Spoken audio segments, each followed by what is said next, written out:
Si vous vous rappelez, la semaine dernière, on a vu que le Seigneur nous invitait à revoir nos priorités ou nos valeurs qui nous portent justement au bonheur véritable. Et on a vu que notre société nous proposait des valeurs qui étaient fausses, qui ne nous mènent pas au bonheur. L'argent, le pouvoir, les plaisirs. On a tellement insisté là-dessus, on insiste tellement dans notre société sur ces valeurs, qu'on en fait une trinité, c'est-à-dire des dieux, le Dieu argent, le Dieu plaisir, le Dieu des honneurs mondains. Et alors, bien justement, aujourd'hui, dans la parabole du riche et de Lazare, on nous présente un prototype de cet homme qui s'enferme dans ses dieux et ses faux dieux et qui s'en va tout droit vers la faillite de sa vie. Et alors, bien, justement, le Seigneur nous pose la question aujourd'hui, la chose qui est la pire de ceux qui adoptent ces faux dieux, c'est qu'ils se forment une bulle en eux-mêmes, qui les coupe des autres qui sont proches d'eux, leur famille, leurs collègues de travail ou copains à l'école. On s'enferme dans un monde clos, un monde fermé. Et on pourrait appeler ça, ce monde fermé, une bulle. La bulle de l'argent, bien c'est la bulle du travail, sans arrêt.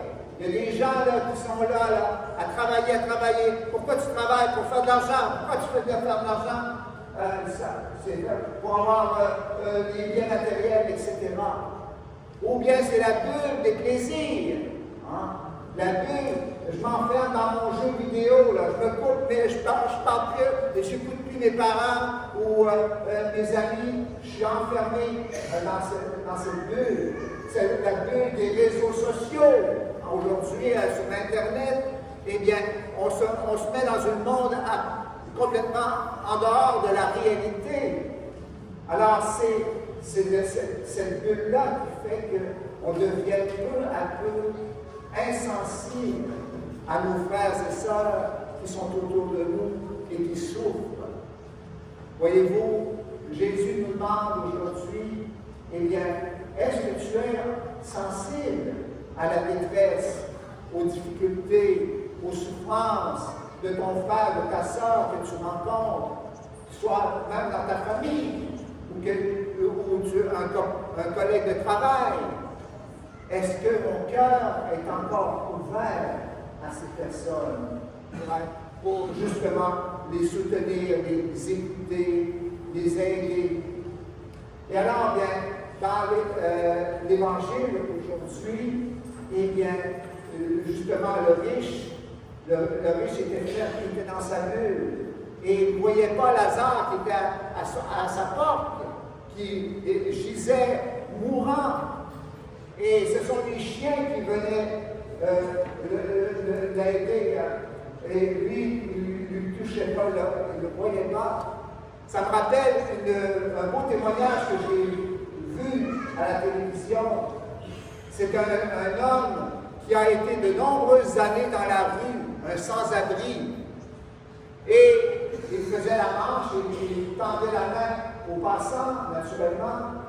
Et il confiait aux journalistes qui l'interviewaient, il disait, ce qui me faisait le plus mal durant ma vie de sans-abri, c'est que ce n'est pas que les gens ne me donnaient pas d'argent, c'était parce qu'ils ne me regardaient pas. Ils détournaient le visage de moi. Et je me sentais alors vraiment humilié, je me sentais rejeté et je me sentais que je n'avais plus la dignité humaine parce qu'il n'y avait plus de regard bienveillant envers moi. Alors ça, c'est ça le résultat de la bulle que nous nous construisons et qui nous sépare non seulement de nos frères et sœurs, mais de Dieu lui-même. Dans l'Évangile, encore, eh bien, le riche, quand il est décédé, quand il est mort, eh bien, là, il a pensé, hey, mais Abraham, envoie Lazare, voir mes frères qui vivent comme moi dans l'égoïsme, et pour qu'ils puissent se convertir avant de mourir. Et alors, eh bien, cela on peut penser à ce moment-là qu'il avait le cœur ouvert au moins vers ses frères qui se conduisaient mal. Mais non, en fait, c'est encore son habitude de gens riches qui veut avoir des privilèges, parce que les autres, avec leur argent, on est des VIP, des personnes très importantes, et on peut passer à côté de la manière, on peut corrompre les gens. Mais vous savez, c'est ça qu'Abraham lui répond au fond. Ils ont des prophètes, et bien qu'ils les écoutent. Alors, c'est la parole de Dieu qui nous sauve.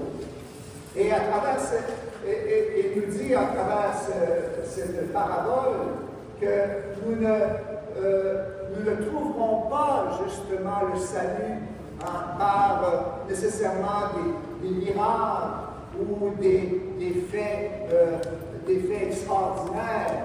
Nous serons sauvés si nous avons la foi qui écoute la parole de Dieu et qui la met en pratique. Et en terminant, bien, je dirais que